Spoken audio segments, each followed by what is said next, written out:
नमस्कार विद्यार्थी मित्रांनो, आपण आता स्वाध्याय इयत्ता 5वी पृथ्वी आणि जीवसृष्टी परिसर अभ्यास भाग 1 बघणार आहोत.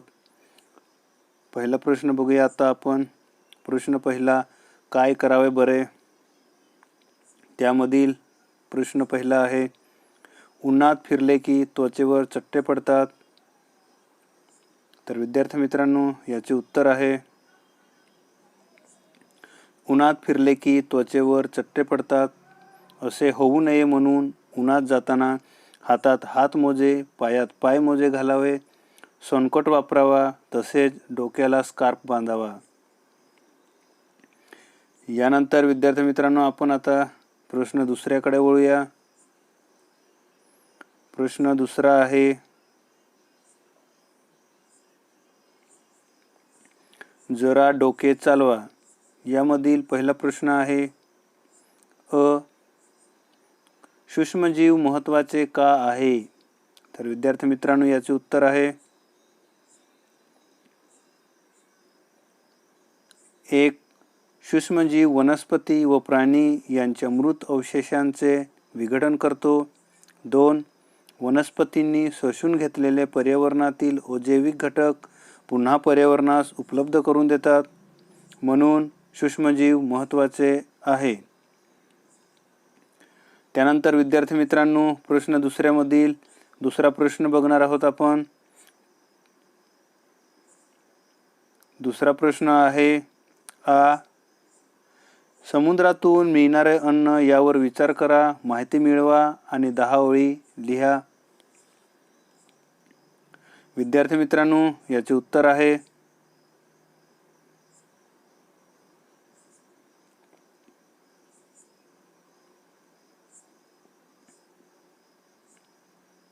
जमिनीत पूर्णत किंवा अंशतः वाढलेल्या खाऱ्या पाण्याच्या जलभागास सागर किंवा समुद्र असे म्हणतात. 2. समुद्रात मासे तसेच विविध वनस्पतींसारखी जैविक साधनसंपत्ती विपुल प्रमाणावर आहे. त्यानंतर 3. समुद्र किनाऱ्यावर राहणाऱ्यांचे मासेमारी हा मुख्य व्यवसाय आहे. माशांचा अन्न म्हणून उपयोग केला जातो. 4. अन्नाशिवाय माशांपासून तेल, खते, औषधे व इतर अनेक पदार्थ तयार केले जातात. 5. भारताला विस्तृत समुद्रकिनारा लाभला आहे. भारतात प्रामुख्याने सुरमई, बांगडा, पापलेट इत्यादी जातींचे मासे सापडतात. ते येथील लोकांच्या आहारातील विशेष अन्न आहे. 6. किनारपट्टीच्या भागात मिठागरांच्या सहाय्याने सागराच्या खाऱ्या पाण्यापासून मीठ मिळवले जाते.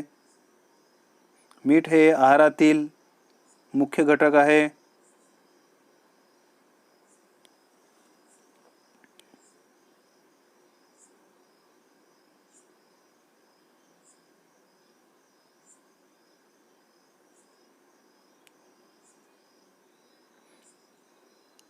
त्यानंतर विद्यार्थी मित्रांनो, आपण आता प्रश्न तिसऱ्याकडे वळूया. प्रश्न तिसरा आहे, खालील प्रश्नांचे उत्तरे लिहा. त्यामधील पहिला प्रश्न आहे, ढग कशाचे बनलेले असतात? याचे उत्तर आहे,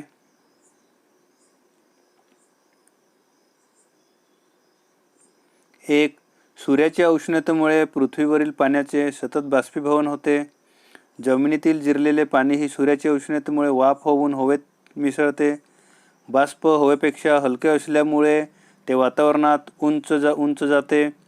उंचावर जाताना ते थंड होत जाऊन त्याचे संगणन होते आणि पाण्याचे सूक्ष्मकण बनतात. हे पाण्याचे कण एवढे लहान व हलके असतात की आकाशात तरंगतात. अशा सूक्ष्म जलकणांच्या समुच्चयाला ढग असे म्हणतात.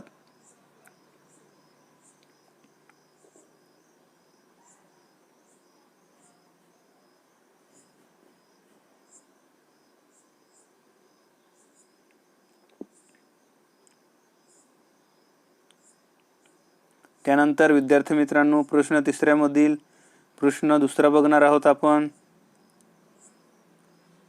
प्रश्न दुसरा आहे, जीवावरण कशाला म्हणतात? तर याचे उत्तर आहे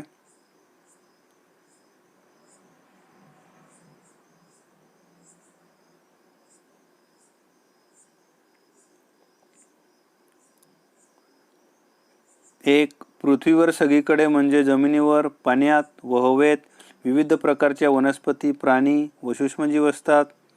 2, शिलावरण, जलावरण व वातावरण यात सजीवांचे अस्तित्व असते. 3, या आवरणातील सजीव व त्यांनी व्यापलेल्या भागास एकत्रितपणे जीवावरण म्हणतात. त्यानंतर विद्यार्थी मित्रांनो यामधील आपण तिसरा प्रश्न बघणार आहोत.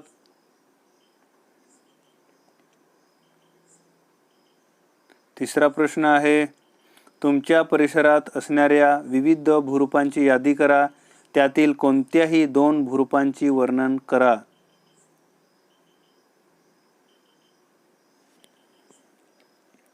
तर याचे उत्तर आहे, आमच्या परिसरात पर्वत, पठारे, मैदाने, नदी, डोंगर, टेकडी इत्यादी भूरूपे आहेत. त्यापैकी पहिल्या भूरूपांचे आपण वर्णन करणार आहोत. तर पहिले भूरूप आहे मैदान. गाळाच्या मृदेचा एक सलग पट्टा म्हणजे मैदान होय. 2, मैदान या भूरूपावरून मानवी वस्ती जास्त प्रमाणात आढळते. 3, मैदानाचा उपयोग शेती करण्यासाठी जास्त प्रमाणावर होतो. उदाहरणार्थ गाळाची मैदाने. त्यानंतर विद्यार्थी मित्रांनो आपण यामधील दुसरे भूरूपे बघणार आहोत आणि त्या भूरूपांचे आपण वर्णन बघणार आहोत. तर दुसरे भूरूप आहे पर्वत.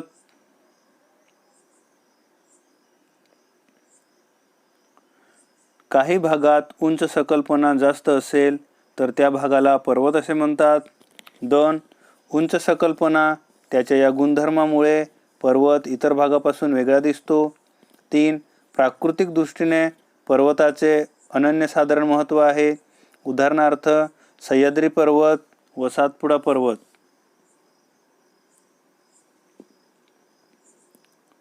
त्यानंतर विद्यार्थी मित्रांनो आपण आता चौथ्या प्रश्नाकडे वळूया. तर चौथा प्रश्न आहे,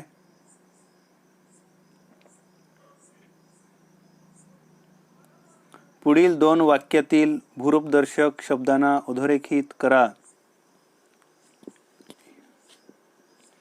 यामधील पहिला प्रश्न आहे, अमीनचे घर डोंगराच्या पायथ्याशी आहे. यामध्ये आपल्याला भूरूपदर्शक शब्दाखाली अंडरलाईन मारायचे आहे. उत्तर आहे अमीनचे घर डोंगराच्या पायथ्याशी आहे. तर यामधील डोंगराच्या हा शब्द भूरूपदर्शक शब्द आहे. त्यानंतर प्रश्न दुसरा आहे, रिया पठारी भागात राहते. यामध्ये सुद्धा आपल्याला भूरूपदर्शक शब्द ओळखायचे आहे. तर रिया पठारी भागात राहते. यामध्ये पठारी हा शब्द भूरूपदर्शक आहे. त्यानंतर विद्यार्थी मित्रांनो 5वा प्रश्न बघणार आहोत. 5वा प्रश्न आहे, माहिती लिहा.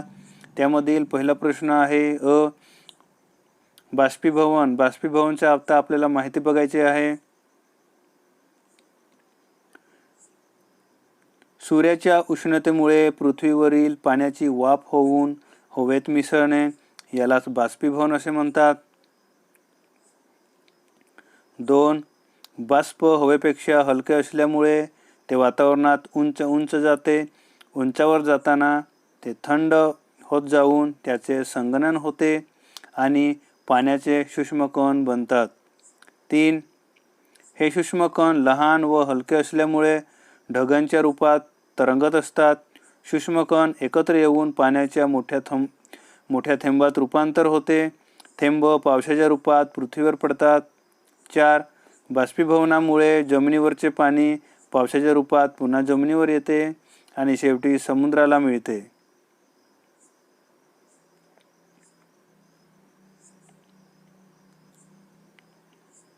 त्यानंतर विद्यार्थी मित्रांनो माहिती लिहा.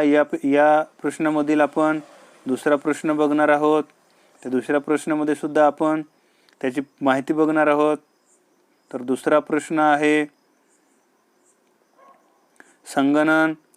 संगणनचे सुद्धा आपण माहिती बघणार आहोत.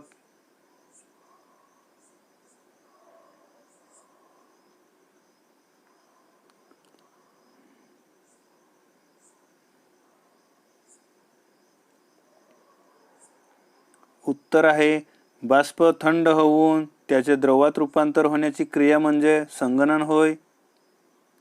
2. सूर्याच्या उष्णतेमुळे पाण्याची वाफ होऊन हवेत मिळते.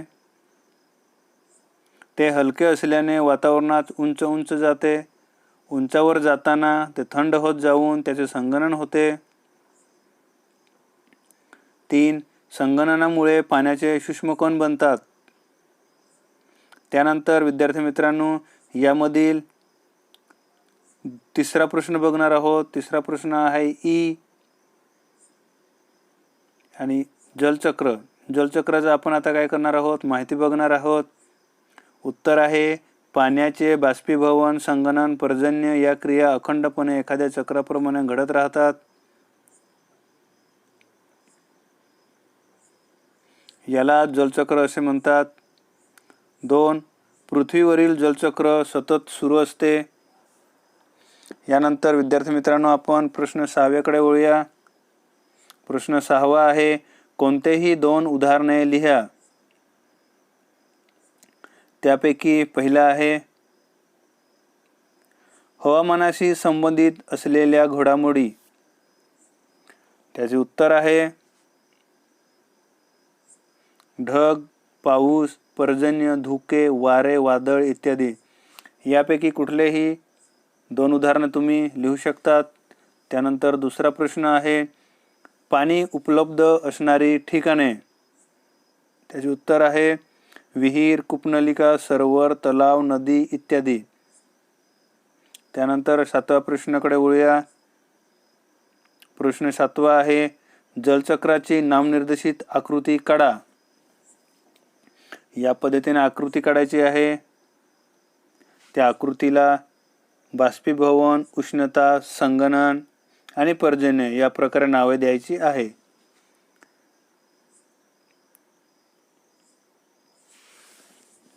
धन्यवाद विद्यार्थी मित्रांनो.